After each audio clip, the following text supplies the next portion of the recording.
It is week 3 of copying Jakob Ingebrigtsen. Lots to cover in this one. I try to copy his strength program. It started out really easy. It did not end as easy as it started. And we'll look at 3 things that I do not recommend that any runner does. Don't do what everything I'm doing right now is really dumb. Don't be stupid. But you know, don't do these 3 things. To wrap things up, we're gonna look at my race schedule. So I'm doing all of this to PR in the 5K and 10K. I've got some races picked out and we're gonna announce those at the very end. It's all coming together. Stick around, lots to cover this episode. I'm pumped, let's hop right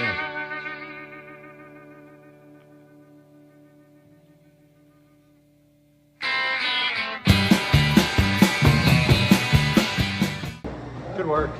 Not probably fun to watch every week, 5 by 6 in the morning. But yeah, I mean, I came out with the takeaway of like looking up running an LT1 to LT2 because like I didn't really get into LT2 until the very end. And in the beginning, I was like started at LT1, but I spent like the middle rep kind of above that. So I gotta look into that and just see if it's better to do LT1 or not. Excuse the background noise. Watching Bob Does Sports on YouTube here. So that's a wrap, little double later.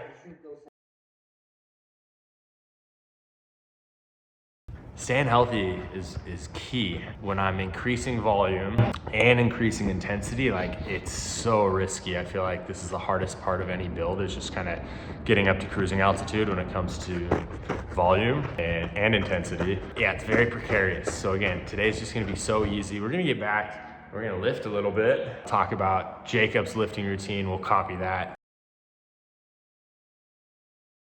All right, I have never been much of a lifter, but today we're gonna find out, can I outlift Jakob Ingebrigtsen? He posted his complete workout routine, so I'm gonna bang that out today and see how I feel, see if I can do it. I don't lift that much. I started lifting a while ago when I was hurt, but that was literally like 2 or 3 years ago and I haven't gotten back into it, so.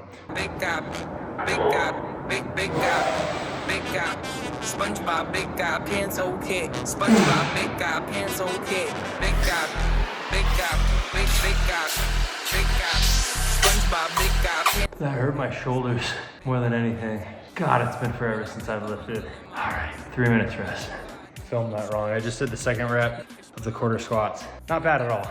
Probably does the quarter squats for like injury prevention or just not as much strain. I think when you get all the way deep in your squats, it's definitely easier to tweak something. So those are easy. Let's see what's next.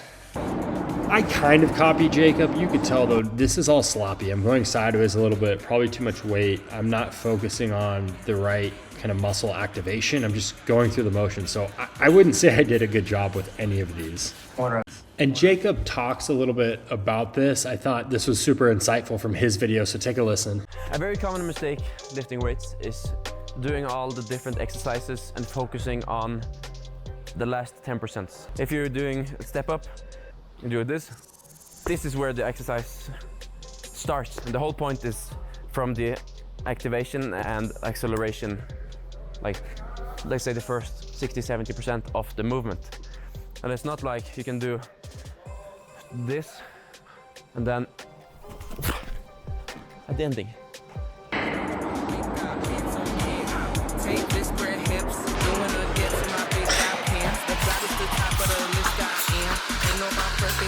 So this next one, the next one is step ups. He's got like a 12-inch box. I don't, I have my bench, but I'm not gonna do the same weight if I'm going that high up. So I might do dumbbells for that one, just to make sure that I don't do anything stupid. SpongeBob, big guy, pants okay.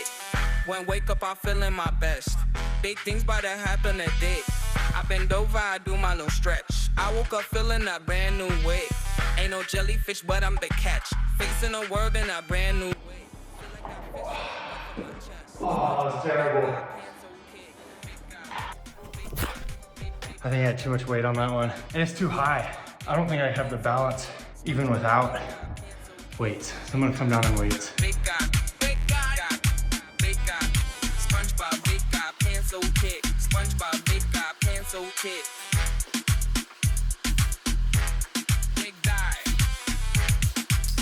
And here's another one that's not terrible, but I'm not focused on the activation. I'm like focusing on the end. So I'm not doing it like Jakob, so fail. And also with deadlift, if you're going down, this is the most important part, where you activate the hamstrings.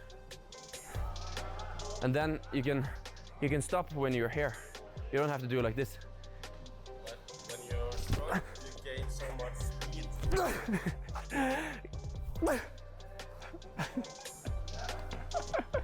Kick, SpongeBob, big guy, pencil kick, big guy, big guy, big guy, big guy, SpongeBob, big guy, pencil kick. I'm so sore.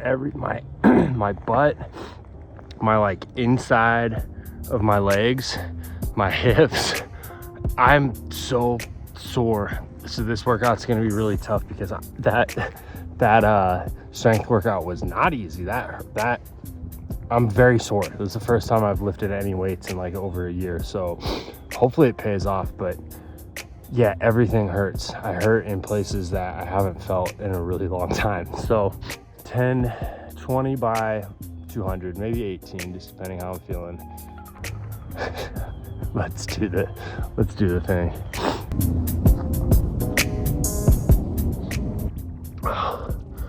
God, we're only 5 in. So 13 more. Everything is sore. Oh, everything is sore. What the fuck? All right. First half done. It's fun. It's good work. I'm not used to doing anything fast like that. So 200 meters up the hill feels really nice. Hurts, but it's something different. So halfway done.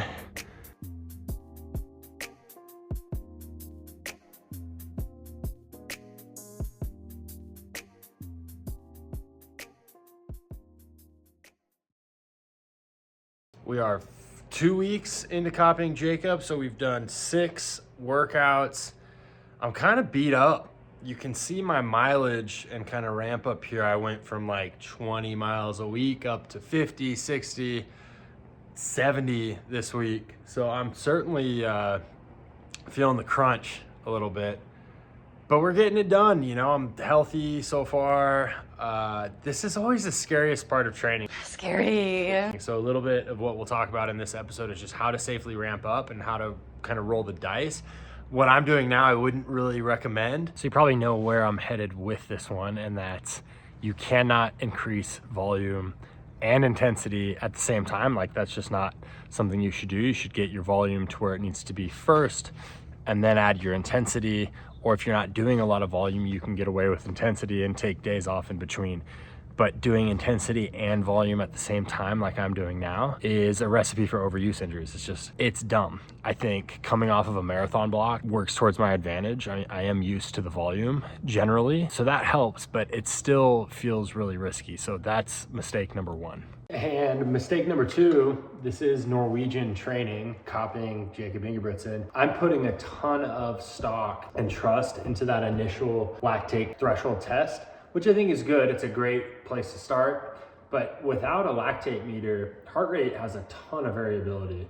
So I'm not truly getting the right paces down. I'm trying to be conservative as a result, but ideally I have a lactate meter and I'm using it a lot until I have a really, really good feel for where my sort of LT1 and then LT2 maxes are. So mistake number 2, I'm copying Jakob Ingebrigtsen and I'm not using a lactate meter, which makes 0 sense. It's one of the hallmarks of this. Okay, and the final mistake, and honestly, this is kind of my dilemma with YouTube in general, is letting other people or shiny objects or trends dictate your training. By nature, that's kind of this whole experiment. You know, double threshold, Norwegian method, that's very hot right now. It's very popular.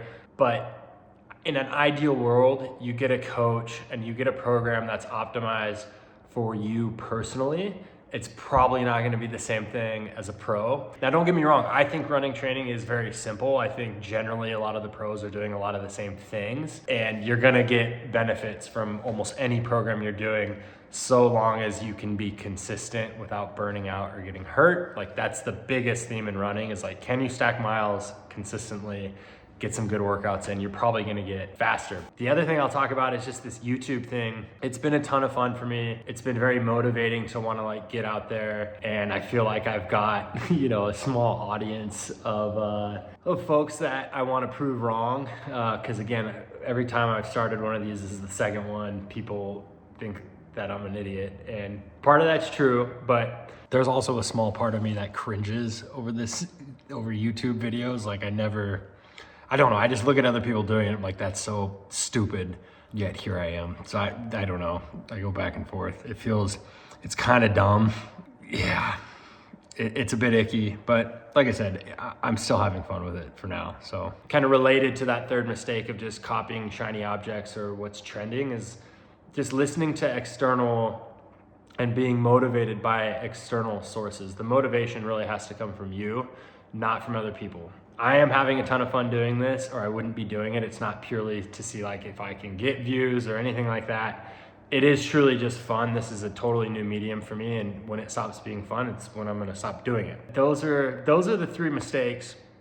Don't make these mistakes, and you're gonna be really good if you don't do the things that I'm doing.